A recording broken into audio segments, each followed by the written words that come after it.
The idea. Naomi Klein was a good friend of my dad, and she wrote the foreword for both of his books. So now we'll have the third panel of the day: Clayton, Harsha, Ed, and Tara. That's the order we're going to go into. So if the panelists speak directly into the mic, and let me know if you want to use the stand or just hold it. It's actually just easier just to hold it like this. Okay.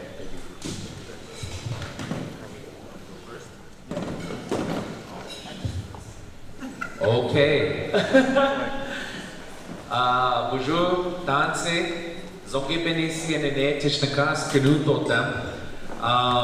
Hi everybody, my name is Clayton Thomas-Muller. I'm a Cree man from Pugadawagan Cree Nation, Treaty 6 territory. Our community is the furthest eastern Treaty 6 community, and we're located on the Churchill River, or as we call it, the Secwepemc. And it's at about the 56th parallel on the border of Manitoba and so-called Manitoba and Saskatchewan. To quote Ktunaxa, I like how she always says that, so-called BC, so-called Canada. I just love that. But yeah, no, it's a really beautiful place, and I'm really happy to be here in this territory. I live in Winnipeg with my family. Geez, I wasn't expecting to go first. I gotta collect my thoughts.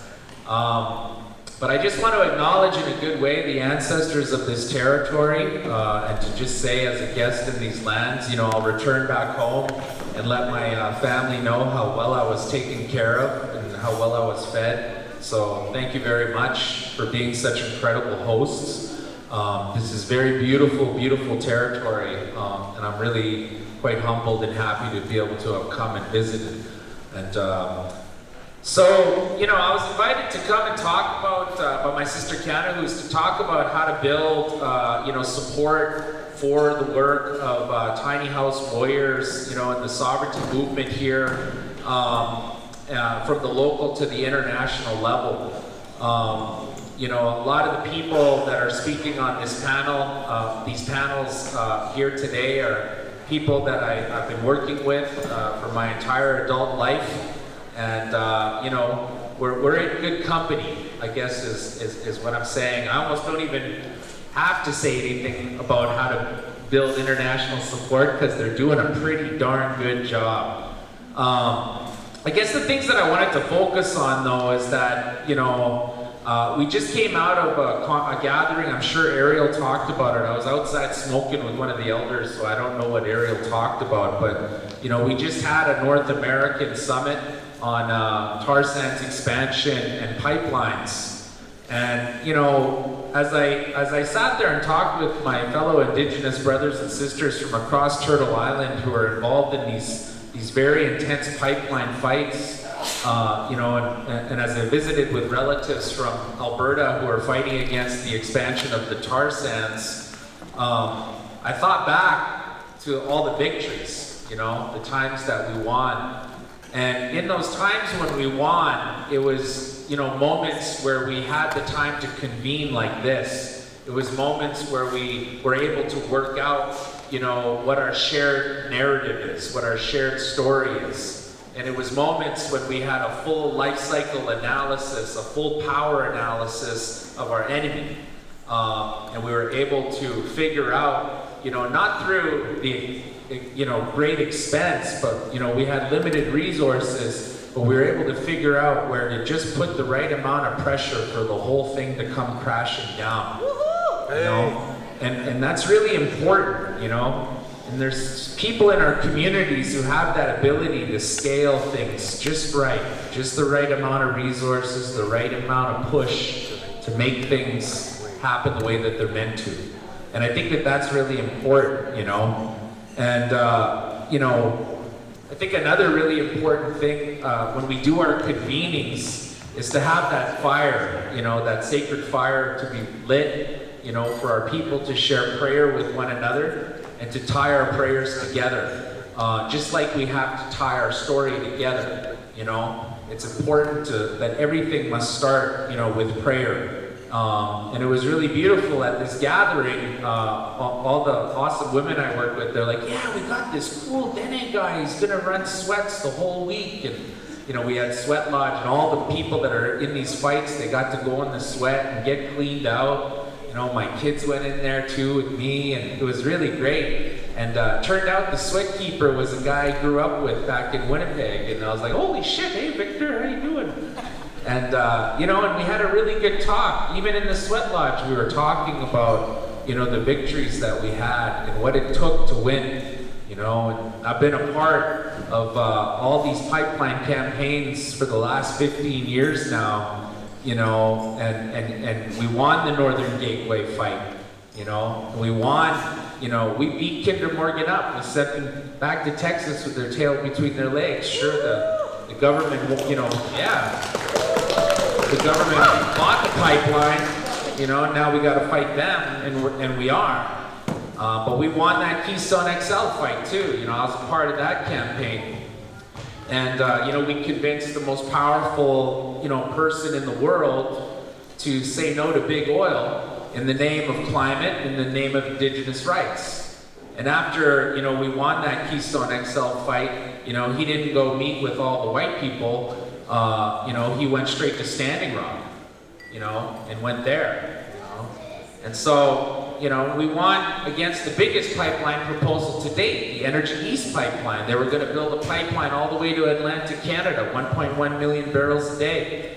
And we organized right across the country, you know, met with First Nations, met with different communities, and, you know, created a lot of resistance right across the country. And I think that, you know, what I carried through all of those experiences was the fact that, you know, yes, we need to stop infrastructure, you know, new projects like pipelines from being built, refineries from being upgraded to process tar sands crude, but we also have to have a strong message about stopping it at the source.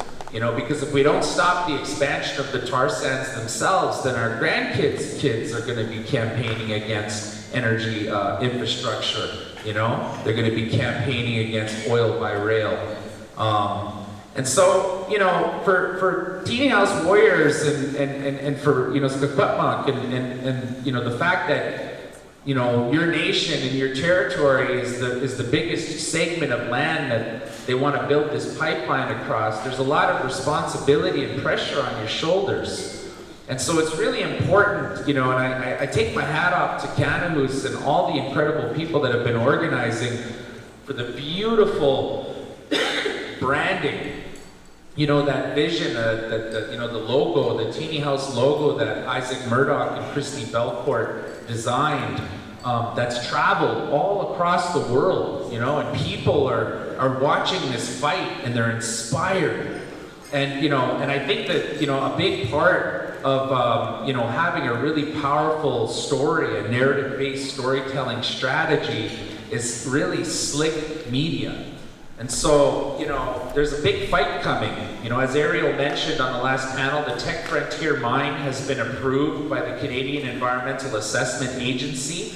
This mine is going to be as big as all the other surface mining operations in the tar sands combined. It's so freaking big that they're going to build its own dedicated tailings pond. There's already 12 tailings ponds in Fort McMurray.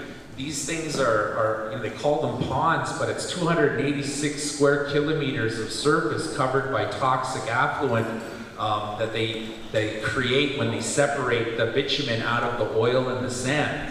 And, you know, and eventually the water gets so dirty that they got to put it in these big waste ponds. And these waste ponds, it's the same technology that they used at Mount Poly. They fail all over the world, these unlined earthen dams, they fail, you know, and so this is a very scary thing that they want to add another tailings pond to the existing network. You know, you can see these things from outer space, you know. And when you think about the tar sands, you know, you gotta think about it like a science fiction movie, right? It's like an Arnold Schwarzenegger science fiction movie. The scale of this thing is so huge. You know, they've moved more earth in the tar sands than the Suez Canal the Great Wall of China, the pyramids of Giza, and the 10 largest hydroelectric dams on the planet combined. Okay? Every single day in the tar sands, they move enough earth to fill up the Toronto Sky Dome to the ceiling. You know? So the scale of this stuff and the pressure that this industry creates, you know, is pretty significant. And that's why many years ago, us communities and us campaigners working in support of community decided that we absolutely can't let them get this stuff to Tidewater. And that's why we started targeting the pipelines to keep this thing landlocked, okay? And you know, and to do that, you know, well, the climate, you know, ecology catches up with us to allow for the market forces to catch up, you know, and to allow for the political will to be built up through, you know, powerful stories that move people and activate people into action. And I think that, yep, 2 minutes? Okay. You know, and I think that what's really important here is this gathering, but I do think, you know, I wanted to make a recommendation in a good way that there's a lot of us who want to support a strategic planning meeting, a really deep dive, you know, for Teeny House Warriors and all the community members. You know, there's resources available for that. And, you know, and if there's a need for facilitated space so that people can sit back and not be running everything and just make a plan, you know, I know for certain my organization, 350.org, and many other organizations would support that kind of planning process. Because I know that when, you know, when things go down in Blue River, it's really important that, you know, there's busloads of people that are brought up there from Vancouver, from some of the cities here in the interior, and there's people that want to come, you know, and there are people that'll pay for those buses, you know, and that'll be there if the police show up, because, you know, all across this country we see that the cops are wicked harsh, you know, when the cameras aren't rolling. And so that's the other piece that I know we really want to support as well, is there's a lot of filmmakers, many here even, you know, that making sure those cameras are rolling when that big thing happens, you know, and I think that that's really important. But it's good to have some planning time, and I think that you know, I've been in conversation with Ktunaxa and some other people as well, and we want to do that, to get together in a space to be able to have a really solid plan, and then to execute that plan in a good way. And I think that, you know, this group needs to challenge the NGOs in the Trans Mountain Coalition. You know, there's a lot of people that have been working and focusing and doing incredible, powerful work that's being led by our relatives from Tsleil-Waututh in the Lower Mainland. But we need to bring that support up here too, you know, especially for all the reasons that Teeny House Warriors have laid out so eloquently. The amount of land that this proposal impacts, you know, the rivers that this pipeline could impact, you know. There needs to be that support brought up from the cities up here for a big thing, you know, so that this story can get even louder and more international support can be brought in, you know, and I think that happens through, like I said, beginning with ceremony in all of our spaces, but also giving ourselves the time to plan with each other in a deep way, in a supported way, and then executing that plan, you know, from a place of prayer, you know. And so I want to thank you all. I'm going to pass the mic here to the next speaker. I'm happy to check in with any of you if you want to learn more about the work I do with 350 and our tar sands campaign. And I'm really, really happy to be here. You know, I raised my hands up for my Uncle Art. You know, I know he's smiling in the way he does up in the spirit world at all of us, and I know he's very happy that we're here and that we're supporting, you know, his daughters and the whole community to do this really, really difficult work, you know. So, thank you.